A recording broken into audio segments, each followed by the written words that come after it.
20 जुलाई से संसद का मानसून सत्र शुरू हो रहा है। जहां विपक्ष के पास मुद्दों की भरमार है, तो वहीं बीजेपी के पास बिल पास कराने की चुनौती है। 2014 के बाद से शायद ये पहला सत्र ऐसे होने वाला है जहां पर मोदी के सामने 7 चुनौतियां एक साथ खड़ी हैं।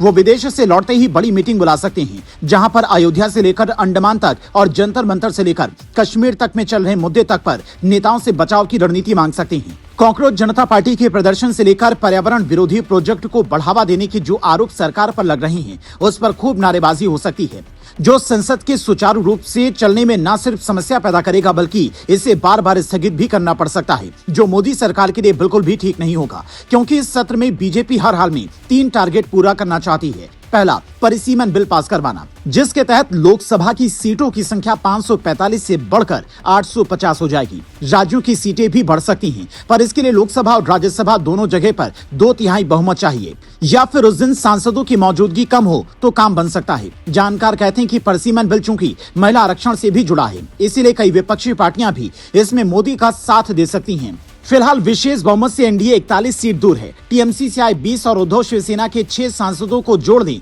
तो संख्या 319 पहुंचती है, जबकि एनडीए को इसके लिए 360 सांसद चाहिए। इसके अलावा इनका दूसरा टारगेट है उस बिल को पास करवाना जिसके तहत सीएम, पीएम या मंत्री कोई भी हो, उस पर दोष साबित होता है और वो 30 दिन जेल में रहता है तो उसे इस्तीफा देना होगा। जैसे केजरीवाल ने जेल से सरकार चलाने की जिद छेड़ी थी, ऐसे संकट के लिए ये काम आ सकता है। जबकि तीसरा टारगेट ही विपक्ष के हंगामे को रोककर कामकाज बढ़ाना, क्योंकि बीते कई सत्र यूं ही बर्बाद हो चुके हैं, जहां पर जनता के टैक्स के करोड़ों रुपए एक दिन में खर्च होते हैं। पर चूंकि अगले साल 5 राज्यों में चुनाव हैं, इसीलिए मानसून सत्र में उन राज्यों का मुद्दा भी खास तौर पर गूंज सकता है। और 20 जुलाई से 13 अगस्त तक चलने वाले संसद सत्र की तस्वीर कुछ इस तरह से हो सकती है। जरा सोचिए, जिस संसद में बीजेपी ने राम मंदिर पर कभी कांग्रेस को घेरा, अब उसी संसद में राम मंदिर पर विपक्ष बीजेपी को घेरने वाला है।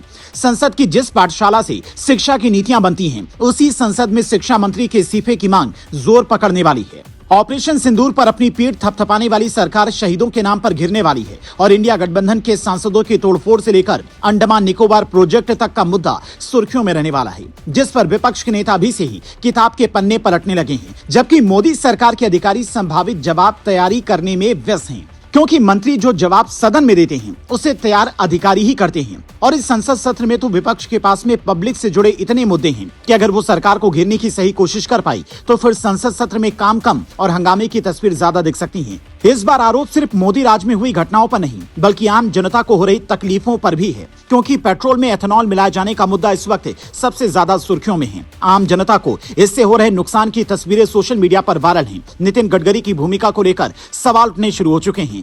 इसीलिए गडकरी को भी संसद में आधिकारिक जवाब देना पड़ सकता है, जहां बोला गया एक एक लफ्ज रिकॉर्ड में जाएगा। इसीलिए इस बात का इंतजार भी पूरे देश को है कि इस बार आगे की रणनीति क्या होती है।